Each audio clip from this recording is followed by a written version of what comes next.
السلام علیکم ورحمۃ اللہ وبرکاتہ۔ بسم اللہ الرحمن الرحیم۔ الحمد للہ نحمده ونستعینه ونستغفره ونؤمن به ونتوکل علیہ ونعوذ باللہ من شرور انفسنا ومن سیئات اعمالنا من يهده اللہ فلا مضل له ومن يضلله فلا هادی له ونشهد ان لا الہ الا اللہ وحده لا شریک له ونشهد أن سيدنا وحبيبنا ونبينا مولانا محمدا عبده ورسوله صلى الله تبارك وتعالى عليه وسلم، أما بعد فأعوذ بالله من الشيطان الرجيم، بسم الله الرحمن الرحيم. لقد كان لكم في رسول الله أسوة حسنة لمن كان يرجو الله واليوم الآخر. وقال الله سبحانه وتعالى ومن يطع الرسول فقد أطاع الله، صدق اللہ العظیم۔ قابل احترام بزرگ و دوستو، اللہ تعالیٰ نے نبی کریم صلی اللہ علیہ وسلم کی مبارک اور پاکیزہ زندگی کو بہترین نمونہ بنایا ہے۔ ایک مسلمان کلمے میں اس بات کی گواہی دیتا ہے۔ ہم جو کلمہ پڑھتے ہیں، لا الہ الا اللہ محمد الرسول اللہ، اشہد ان لا الہ الا اللہ و اشہد ان محمدًا عبدہ ورسولہ، یہ گواہی اس بات کی ہے کہ ایک انسان کی کامیابی کی بنیاد اللہ کے رسول صلی اللہ علیہ وسلم کی مبارک زندگی ہے۔ یہ کلمے میں اس بات کی گواہی ہے۔ ایک تو ہے زبان سے اقرار کرنا، محمد الرسول اللہ صلی اللہ علیہ وسلم، ہر مسلمان اس کا اقرار کرتا ہے۔ اس اقرار سے آگے ایک درجہ ہے تصدیق بالقلب، دل میں اس کو سچا ماننا، یعنی اس کا یقین اپنے اندر لانا۔ یہی زندگی ہے کامیابی کی بنیاد۔ کسی بھی شعبے میں ہو، کوئی بھی طبقہ ہو، ایک بہترین شوہر اگر کوئی بننا ہے، بھائی اگر بننا ہے، تاجر اگر بننا ہے، ایک بہترین گھر اگر کسی کو بنانا ہے، اس کی بنیاد وہ زندگی ہے جو نبی کریم صلی اللہ علیہ وسلم لے کر آئے۔ محمد الرسول اللہ صلی اللہ علیہ وسلم اس کا اقرار کرتے ہوئے پھر اسے تصدیق بالقلب کے درجے میں لے جانا ہے، اور اسی چیز کا مطالبہ اللہ تعالیٰ ایمان والوں سے فرمایا، یا ایہا الذین آمنوا آمنوا باللہ ورسولہ، اے ایمان والو اللہ پر ایمان لاؤ اور اللہ کے رسول صلی اللہ علیہ وسلم پر ایمان لاؤ۔ یہ جملہ اگر کسی اور طبقے سے کہا جاتا تو سمجھ میں آتا، یہاں تو کہہ رہے ہیں یا ایہا الذین آمنوا، اے وہ لوگوں جو ایمان لا چکے ہو، یعنی زبان سے اقرار کر چکے ہو کہ محمد الرسول اللہ صلی اللہ علیہ وسلم اللہ کے رسول ہیں، اب اس کا یقین اپنے دل میں لاؤ کہ میری کامیابی اس کو مقید کر دیا گیا، دنیا اور آخرت کی نجات کو تابع کر دیا گیا نبی کریم صلی اللہ علیہ وسلم کی مبارک زندگی سے۔ اس کو کہتے ہیں تصدیق قلب۔ جب یہ چیز دل کے اندر اترتی ہے تو پھر اس کا نتیجہ تیسرا ہے اعمال بالجوارح۔ انسان کے جو اعمال ہیں، انسان کی جو زندگی ہے، وہ اس کے یقین کا نتیجہ ہے۔ جس چیز کا یقین دل میں ہوتا ہے، زبان پہ نہیں، اس لیے کہ ایک طبقہ جو ہے زبان سے اقرار کیا، قالت الاعراب آمنا، ایک طبقہ حضور اکرم صلی اللہ علیہ وسلم کے پاس آیا، وہ دیہات کے رہنے والے تھے، اور انہوں نے اعلان کیا ہم ایمان والے ہیں، ہم ایمان والے ہیں۔ تو اللہ تعالیٰ نے فرمایا قل لم تؤمنوا ولکن قولوا اسلمنا، ابھی مت کہو ایمان والے ہیں، ہاں تم نے زبان سے اقرار تو کر لیا، ہاں زبان سے تو اقرار کر لیا، پھر آگے فرمایا ولما يدخل الایمان فی قلوبکم، ابھی جو تم نے اقرار کیا ہے وہ تمہارے دل کی گہرائی میں اترنا چاہیے۔ جب وہ دل کی گہرائی میں یقین کا درجہ لے لے گا، یقین کا درجہ، یقین کس بات کا؟ نبی پاک صلی اللہ علیہ وسلم کی بات کا، آپ کی خبر کا۔ پوری دنیا اسی پہ چل رہی ہے، صبح سے لے کے شام تک انسان کی زندگی دو ہی چیزوں کے درمیان ہے، ایک میری نظر اور ایک اللہ کے نبی کی خبر۔ ایک میری نظر ہے، جو انسان اپنی زندگی کی بنیاد اپنی نظر پر اٹھائے گا، مجھے جو نظر آ رہا ہے وہی میں سمجھ رہا ہوں، اور جو مجھے سمجھ میں آ رہا ہے وہی حق ہے، تو پھر دھوکے میں چلا جائے گا۔ جو انسان اپنی زندگی کی بنیاد نظر پر اٹھائے، جو مجھے نظر آتا ہے وہ صحیح ہے، جو مجھے سمجھ میں آتا ہے وہی سچ ہے، یہ اس چیز کی بنیاد جب آدمی بناتا ہے پھر غلط۔ اللہ تعالیٰ نے قرآن پاک میں ایک مثال دی، کئی مثالیں اللہ نے دی ہیں۔ دیکھو، ایک شخص گزرا ہے تاریخ میں، قارون جس کا نام ہے۔ جب وہ صبح نکلتا اپنے گھر سے اپنے مال و دولت کے ساتھ، تو علاقے والے اس کی زندگی کو دیکھ کر تمنا کرتے، وَأَصْبَحَ الَّذِينَ تَمَنَّوْا مَكَانَهُ بِالْأَمْسِ يَقُولُونَ، ان کی تمنا ہوتی کاش ہم بھی ایسے ہوتے، کاش ہمارے پاس بھی ایسا ہوتا، ہماری بھی دولت ایسی ہوتی، ہمارے پاس بھی ایسا ہوتا۔ یہ اللہ تعالیٰ بتا رہے، دیکھو یہ ایک خبر ہے، نظر ہے انسانوں کی، لیکن موسیٰ علیہ السلام نے اس کو اللہ کی بات سمجھائی۔ اللہ نے تجھے جو نعمت دی ہے اس میں اللہ کا حق ہے، اللہ کے بندوں کا حق ہے۔ اس نے کہا کہ نہیں، میں نہیں مانتا اس چیز کو۔ تو پھر ہوا کیا؟ موسیٰ علیہ السلام نے دوسری بات سمجھائی۔ دیکھ، ایک بات ہے جو اللہ تعالیٰ نے غیب میں رکھی ہے، وہ اللہ کی پکڑ ہے، اللہ کی ناراضگی ہے۔ وہ کبھی بھی آ سکتی ہے، کسی بھی شکل میں آ سکتی ہے، لیکن اس خبر کو جھٹلایا اس نے۔ لیکن جب وہ خبر آئی تو جتنے لوگ تمنا کر رہے تھے سب اللہ کا شکر ادا کرنے لگے۔ لولا امن اللہ علینا لخسف بنا، لولا امن اللہ علینا لخسف بنا، یا اللہ تیرا شکر ہے، تو نے ہم پر تو بڑا احسان کیا، ایسی زندگی ہماری نہیں بنائی۔ یہ قرآن پاک میں سورہ قصص کی آیات ہیں جس میں اللہ تعالیٰ سمجھا رہے ہیں، جو انسان اس کو یقین بنا کر نہیں چلتا۔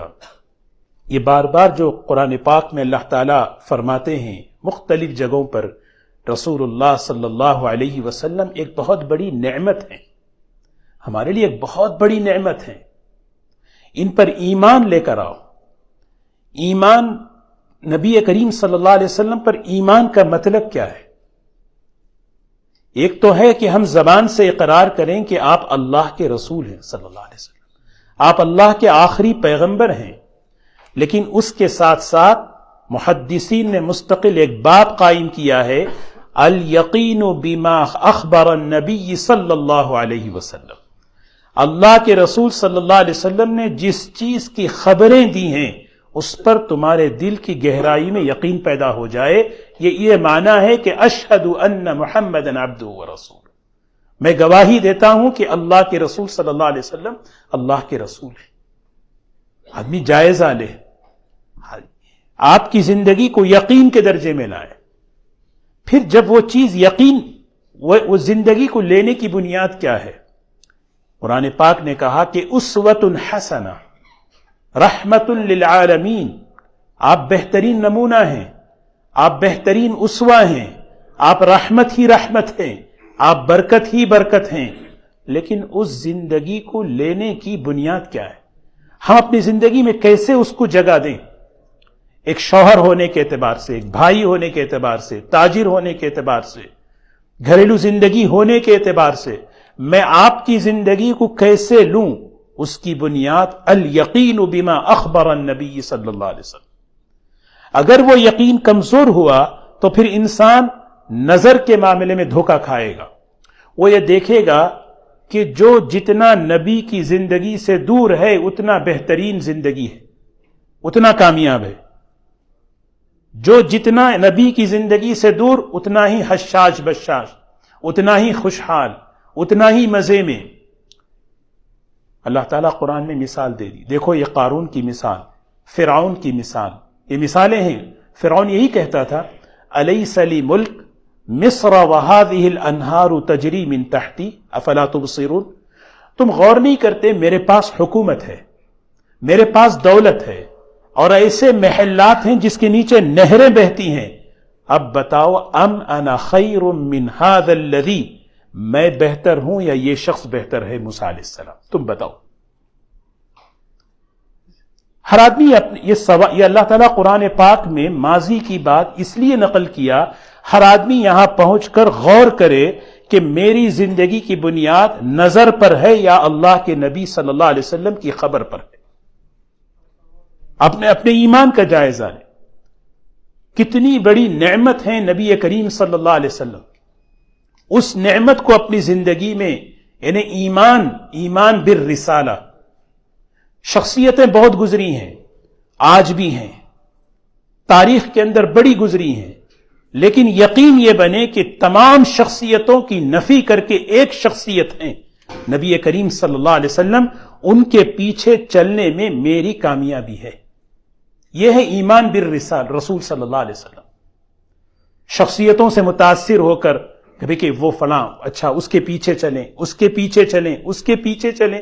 لقد کان لکم فی رسول اللہ اسوۃ حسنہ، ایک شخصیت ہے، ایک رول ماڈل ہے، ایک بہترین نمونہ ہے تمہارے سامنے پیش کیا گیا، اس کا یقین اپنے اندر لاؤ، تبھی تم اس کے پیچھے چلنے کی کوشش کرو۔ یقین کی مثال کیسے ہے؟ ایک واقعہ حدیث کی کتاب میں رسول اللہ صلی اللہ علیہ وسلم جانوروں کے بازار میں گئے، جہاں پہ جانور بکتے ہیں، گھوڑے، اونٹ، سب، وہ زمانے میں وہی سواریاں ہوتی تھی۔ تو اللہ کے رسول صلی اللہ علیہ وسلم ایک سواری خریدنا چاہتے تھے، تو آپ بازار گئے، وہاں ایک گھوڑا بک رہا تھا، آپ نے اس سے کہا کہ مجھے یہ خریدنا ہے، آپس میں قیمت طے ہوئی، اور قیمت فرمایا اس سے کہ مجھے یہ خریدنا ہے لیکن قیمت میں گھر چل کے دوں گا، اس وقت میرے پاس نہیں ہے۔ معاملہ طے ہو گیا، قیمت طے ہو گئی، اور بیع یعنی خرید و فروخت پکی ہو گئی۔ اللہ کے رسول صلی اللہ علیہ وسلم نکلے، آپ کی جو چال تھی حدیث میں آتا ہے ہمیشہ تیز ہوتی تھی، جب آپ چلتے تھے تو صحابہ پیچھے سے بھاگتے تھے، یعنی ایسی آپ کی جو ہے رفتار ہوتی تھی، آپ تیز تیز چل رہے ہیں، وہ آدمی جو ہے پیچھے سے گھوڑا پکڑ کے لے کے جا رہا ہے۔ اتنے میں درمیان میں کچھ لوگ آ گئے، کہا گھوڑا بڑا اچھا ہے، اس نے کہا میں نے بیچ دیا۔ کتنے میں بیچا؟ کہا اتنی قیمت میں بیچا۔ منافقین جو ہے نا مدینے کا ماحول خراب کرتے تھے ہمیشہ، کس کو بیچا؟ میں نے نبی فلاں صاحب کو بیچ دیا، ہم اس سے قیمت زیادہ دینا چاہتے ہیں، ہم اس سے زیادہ قیمت دینا چاہتے ہیں۔ تو وہ آدمی جو ہے نا وہیں پہ آواز لگائی، وہ باہر سے آیا تھا، پہچانتا نہیں تھا، انہوں نے آواز لگائی کہ بھائی صاحب دیکھیے، قیمت دینا ہے یہی لے لو، ورنہ میں یہ گھوڑا ان کے حوالے کر رہا ہوں، یہ قیمت مجھے زیادہ دے رہے۔ تو حضور صلی اللہ علیہ وسلم نے فرمایا یہ تو بک چکا ہے، بس قیمت دینا ہے، جو چیز بک چکی ہے اسے دوبارہ کیسے بیچو گے؟ یہ معاملہ ہو رہا ہے، لوگ جب بازار میں راستے میں کوئی اس طرح کی بات ہوتی ہے جمع ہو جاتے ہیں، لوگ جمع ہو گئے، اسے سمجھایا کہ یہ محمد صلی اللہ علیہ وسلم ہے، تو کیسے ان کے ساتھ معاملہ کر رہا ہے؟ لیکن اس آدمی کے اندر لالچ تھی، اس نے کہا نہیں مجھے قیمت زیادہ مل رہی، میں ہی نہیں دوں گا۔ تو حضور اکرم صلی اللہ علیہ وسلم نے فرمایا میں تو خرید چکا ہوں، مجھے بس قیمت دینا ہے۔ تو اس نے کہا نہیں آپ نے خریدا ہی نہیں۔ وہ آدمی پلٹ گیا، آپ نے خریدا ہی نہیں، اچھا اگر خریدا ہے تو گواہ لے کر آؤ۔ تو حضور صلی اللہ علیہ وسلم کا جس وقت معاملہ ہوا تھا کوئی گواہ نہیں تھا وہاں پہ، آپ اور بیچنے والا دونوں ہی تھے۔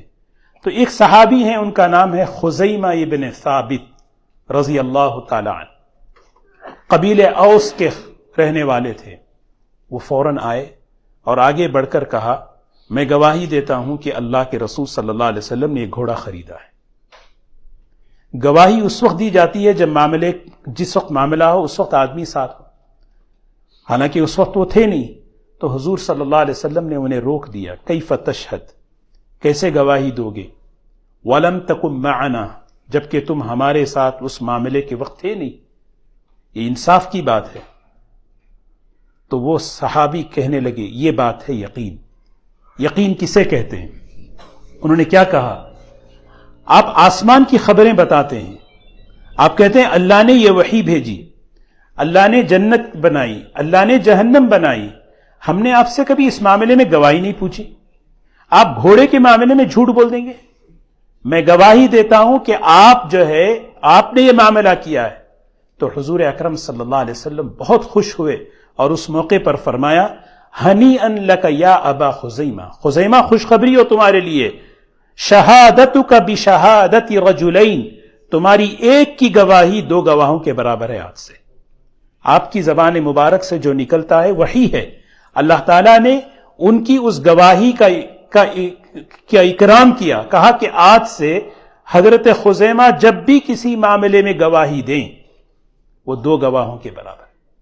تو یہ یقین کہ ایک نبی ہیں جیسے حضرت ابو بکر صدیق رضی اللہ تعالیٰ عنہ، جب معراج سے واپس آئے اللہ کے رسول صلی اللہ علیہ وسلم، تو ابو جہل نے اس کو بڑا ایشو بنایا کہ کیسے ہو سکتا ہے ایک آدمی رات میں مکے سے لے کر بیت المقدس چلا جائے، بیت المقدس سے آسمانوں پر چلا جائے اور رات ختم ہونے سے پہلے واپس آ جائیں، یہ کیسے ہو سکتا ہے؟ یہ عقل کے خلاف ہے، ہوتا نا، یہ عقل کے خلاف ہے۔ نبی کریم صلی اللہ علیہ وسلم کی کوئی بات عقل کے خلاف نہیں ہے، اسلام کی کوئی بات عقل کے خلاف نہیں ہے۔ ہاں عقل کے اوپر ہے، دونوں میں فرق ہے، ایک ہے عقل کے خلاف ہونا، ایک ہے فوق العقل ہونا۔ اللہ تعالیٰ نے انسان کو جو چیزیں دی ہیں اس میں نا تین چیزیں بڑی اہم ہیں، ایک ہے اس کی طبیعت، ایک ہے اس کی عقل۔ طبیعت کا مطلب یہ ہے کہ انسان کے پاس خواہش ہے، انسان بہت سی چیزیں خواہش کرتا ہے، میں یہ کروں، یہ کھاؤں، یہ پیوں، عقل اس کی رہبری کرتی ہے، نہیں آپ کو ڈائبٹیز ہے، آپ یہ مت کھائیں، آپ کو فلاں مرض ہے، آپ یہ مت استعمال کریں، کسی راستے پر جا رہے ہیں، خطرہ ہے، آدمی چاہتا ہے چلا جاؤں، عقل رہبری کرتی ہے، نہیں آپ مت جائیں۔ تو ہماری طبیعت سے اوپر کی چیز اللہ نے عقل بنائی ہے، لیکن جب عقل کسی معاملے میں، اس کی بھی ایک لمٹ ہے، جیسے طبیعت کی ایک لمٹ ہے، وہ لمٹ جب ختم ہوتی ہے تو عقل رہبری کرتی ہے، اسی طرح جب عقل اس کی ایک حد ہے، اس کی ایک لمٹ ہے، جب وہ وہاں سے اوپر نا جب اس کو استعمال کرتے ہیں تو غلط گمراہی شروع ہو جاتی ہے۔ آج اسلام کے معاملے میں جو گمراہیاں ہو رہی ہیں اس کی سب سے بڑی وجہ یہ ہے کہ آدمی عقل کو اسلام کے لیے استعمال کر رہا ہے، اپنی عقل کو شریعت کے تابع نہیں کر رہا، اپنی عقل کو وحی کے تابع نہیں کر رہا ہے۔ یہی وجہ ہے کہ حدیث، منکرین حدیث کا فرقہ وجود میں آیا، یہ حدیث میں نہیں مانتا، یہ حدیث میری عقل میں، کیوں؟ اس لیے کہ عقل کے خلاف ہے، حالانکہ عقل بہت بڑی نعمت ہے۔ ایک روایت میں ہے سب سے زیادہ عقل والے انبیاء علیہ الصلوۃ والسلام ہیں، کامل العقل، کامل العلم، کامل الحسن، حسن میں کامل، عقل میں کامل، علم میں کامل، انبیاء علیہ الصلوۃ والسلام۔ اور اس میں امام الانبیاء نبی کریم صلی اللہ علیہ وسلم کو اللہ نے علم بھی کامل عطا فرمایا، حسن بھی کامل عطا فرمایا اور عقل بھی کامل عطا فرمایا۔ ایک روایت میں ہے کہ اللہ تعالیٰ نے 100 حصے پیدا کیے عقل کے، 99 حصے اللہ نے نبی کریم صلی اللہ علیہ وسلم کو عطا فرمائے۔ بعض لوگ سوال کرتے ہیں نا کہ انبیاء علیہ السلام ٹیکنالوجی کیوں شروع نہیں کی؟ بھائی وہ تو عقل، کوئی ٹیکنالوجی بنانا، کوئی چیز کو ایجاد کرنا، یہ عقل کا کام ہے۔ نبی تو عقل سے اوپر کا کام کرتے ہیں، نبی تو عقل سے اوپر کا کام کرتے ہیں۔ وہ اوپر یہ ہے کہ وہ وحی کی بات بتاتے ہیں۔ اللہ کے رسول صلی اللہ علیہ وسلم نے فرمایا، اوتیت علم الاولین والآخرین، اللہ نے مجھے پچھلوں کا اور آنے والوں کا جتنا علم ہے اللہ نے وہ علم مجھے عطا فرمایا۔ اس علم کامل کی بنیاد پر عقل کامل، ایک واقعہ میں عرض کروں، حضور صلی اللہ علیہ وسلم کی عقل مبارک کس کا مقام کیا تھا۔ ایک غزوے میں ایک دشمن کو پکڑ لیا صحابہ نے، اس سے پوچھنے لگے کہ تمہارے لشکر میں کتنے لوگ ہیں؟ وہ بتا نہیں پا رہا تھا۔ اس کو لے کر رسول اللہ صلی اللہ علیہ وسلم کی خدمت میں لائے۔ اللہ کے رسول صلی اللہ علیہ وسلم سے فرمایا، دشمن کا آدمی ہے، ہم نے اس کو پکڑ لیا اور یہ بتا نہیں رہا کہ کتنے آدمی ہیں۔ حضور اکرم صلی اللہ علیہ وسلم نے فرمایا، چھوڑو اسے، چھوڑو۔ آپ نے اس کو فرمایا بھائی تم لوگ کھانا کھاتے ہو؟ جی. اچھا یہ بتاؤ کہ ایک وقت میں اونٹ کتنے ذبح کرتے ہو؟ میں نے کہا ہم ایک وقت میں 10 اونٹ ذبح کرتے ہیں. آپ نے فرمایا چھوڑ دو، 1000 لوگ ہیں اس لیے کہ ایک اونٹ 100 آدمی کھاتا ہے. یعنی ایسی فہم، ایسی عقل. حدیث کی کتابوں میں حضور اکرم صلی اللہ علیہ وسلم کی عقل کے واقعات کو بیان فرمایا کہ نبی کریم صلی اللہ علیہ وسلم اتنی کامل عقل کے ساتھ، اتنے کامل علم کے ساتھ، اور اس کے باوجود آپ وحی کی بات بتا رہے ہیں. جیسے ایک بات ہے، ایک صحابی نے تنگدستی کی شکایت کی، فقر کی شکایت کی. میں بہت تنگدست ہوں، فقر ہے. آپ نے فرمایا نکاح کر لو، اللہ تعالیٰ اس نکاح کی برکت سے تمہارا فقر دور کر دے گا. حالانکہ یہ تو عقل کے خلاف ہے. نہیں، یہ عقل کے خلاف نہیں ہے. دنیا والوں کے نزدیک یہ عقل کے خلاف ہو سکتا ہے، لیکن ایمان والوں کے نزدیک یہ عقل کے اوپر کی چیز ہے. یعنی فرق یہی ہے، یہ عقل کے اوپر کی چیز ہے، کیونکہ نبی کریم صلی اللہ علیہ وسلم جو فرماتے ہیں وحی کی بات فرماتے. آپ نے وحی کی بات فرمائی کیونکہ آپ اللہ کی طرف سے فرما رہے ہیں، کیونکہ اللہ کا وعدہ ہے ان یکونوا فقراء یغنیہم اللہ من فضلہ واللہ واسع علیم. اگر تنگ دست ہو تب بھی نکاح کر لو، اللہ تبارک و تعالی تمہاری زندگی میں وسعتیں اور خوشحالیاں لائیں گے. وہ کیسے لائیں گے؟ وہ کیسے لائیں گے؟ اپنی قدرت سے لائیں گے، کیونکہ واللہ واسع علیم. اس آیت کے آخر میں اللہ نے اپنی 2 صفات بیان فرمائی. جو بندہ صحیح نیت کے ساتھ صحیح مقصد کو سامنے رکھ کر نکاح کرتا ہے، علیم ہے، اللہ جانتے ہیں کس نیت سے وہ کر رہا ہے. بعض مرتبہ کسی عمل کا فائدہ ہم سنتے ہیں، لیکن اس عمل کا فائدہ اٹھانے کے لیے وہ شرائط ضروری ہیں. نکاح کے فائدے ہیں، دنیاوی فائدے، آخرت کے فائدے، لیکن اس کی نیت صحیح ہو. جیسے صدقہ ہے، عام طور پر صدقے کا اعلان ہوتا ہے، اللہ کے راستے میں خرچ کرنے کا اعلان ہوتا ہے، بھئی اللہ کے راستے میں خرچ کرو. حدیثیں بے شمار ہیں. ظاہر میں یہ نظر آتا ہے کہ صدقہ مال کو کم کر رہا ہے، لیکن احادیث ایک حدیث صدقہ مال کو بڑھاتا ہے، صدقہ مال کی برکتوں کا سبب ہے. لیکن یہ صدقہ بنے، صدقہ بنے. صرف مال لگانا اصل نہیں ہے. وہ صدقہ بنتا کیسے ہے؟ ایمان کے ساتھ، اخلاص کے ساتھ. اس کی سب سے بڑی شرط، جب اس صدقے کو عمل بنا کر جب کوئی پیش کرتا ہے، وہ صدقہ، وہ اللہ کے راستے میں مال خرچ کرتا ہے، اس کا اثر، اس کی برکتیں ہماری زندگیوں پر اللہ ظاہر فرماتے. قرآن پاک کے سارے وعدے، اللہ کے رسول صلی اللہ علیہ وسلم کی ساری حدیثیں. تو میں عرض یہ کر رہا تھا، حضور اکرم صلی اللہ علیہ وسلم کے معراج سے واپسی پر ابو جہل نے کہا ابو بکر صدیق سے کہ کیسے ہو سکتا ہے کہ ایک آدمی جو ہے راتوں رات. تو حضرت ابو بکر رضی اللہ تعالیٰ عنہ نے فرمایا یہ کون کہہ رہے ہیں، یہ کس کا جملہ ہے؟ کہا تمہارے جو ساتھی ہیں، تمہارے جو دوست ہیں، یہ ان کی بات ہے.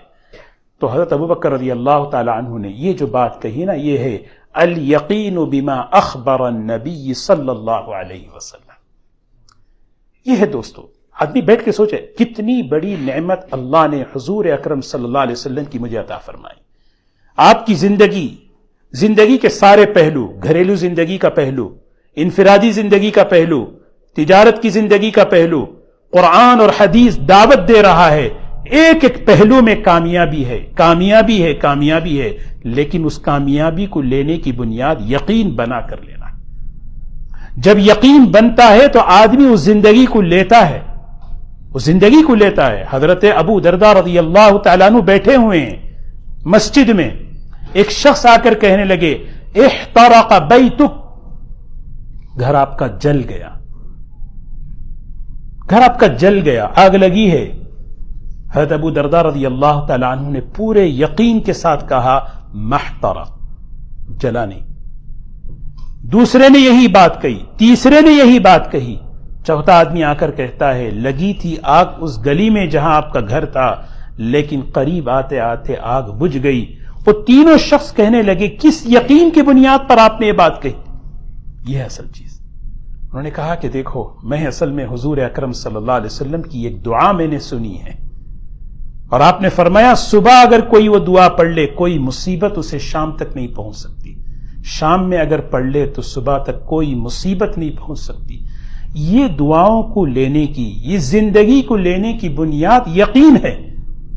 جب آدمی اس یقین سے ہٹ کر نظر پر معاملہ کرتا ہے تو پھر تو جو ہے نا اس کا وہ ایمان جو ہے نا ابھی کامل نہیں ہے۔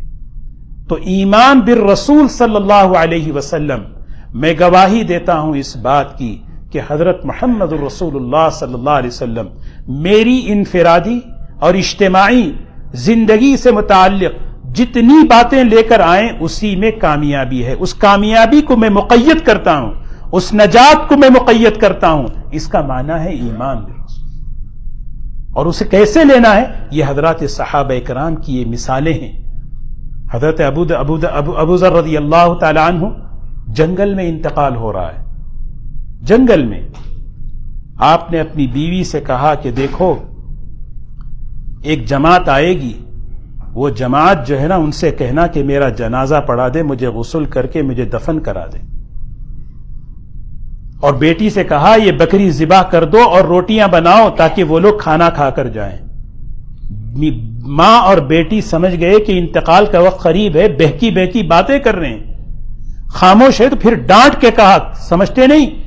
ایک وقت میں بیٹھا تھا رسول اللہ صلی اللہ علیہ وسلم کی خدمت میں، آپ نے کہا تھا کہ ابو ذر یعیش وحیدا ویموت وحیدا ویصلی علیک طائفۃ من المؤمنین۔ ابو ذر ایک وقت تجھ پر ایسا آئے گا، زندگی تو تنہا گزارے گا، کوئی تیرے ساتھ نہیں، اور موت بھی اس حال میں آئے گی کہ کوئی تیرے دائیں بائیں نہیں ہوگا، لیکن ایک جماعت ایمان والوں کی ایسی ہوگی جو تجھ پر جنازے کی نماز پڑھے گی۔ جنگل میں ہوں، نظر تو یہ کہہ رہی ہے کہ کوئی ہے نہیں، لیکن آئے گی ایک جماعت، کیوں؟ اس لیے کہ اللہ کے نبی نے کہا یہ ہوگا بس۔ یہ دوستو یہ ایمان کا مطالبہ ہے۔ اب دیکھو نہیں، یہ تو بات ہوئی نا، لیکن اللہ کا غیبی نظام دیکھیں، غیبی نظام، حج چل رہا ہے، کوئی قافلے نہیں جا رہے، حج شروع ہو چکا۔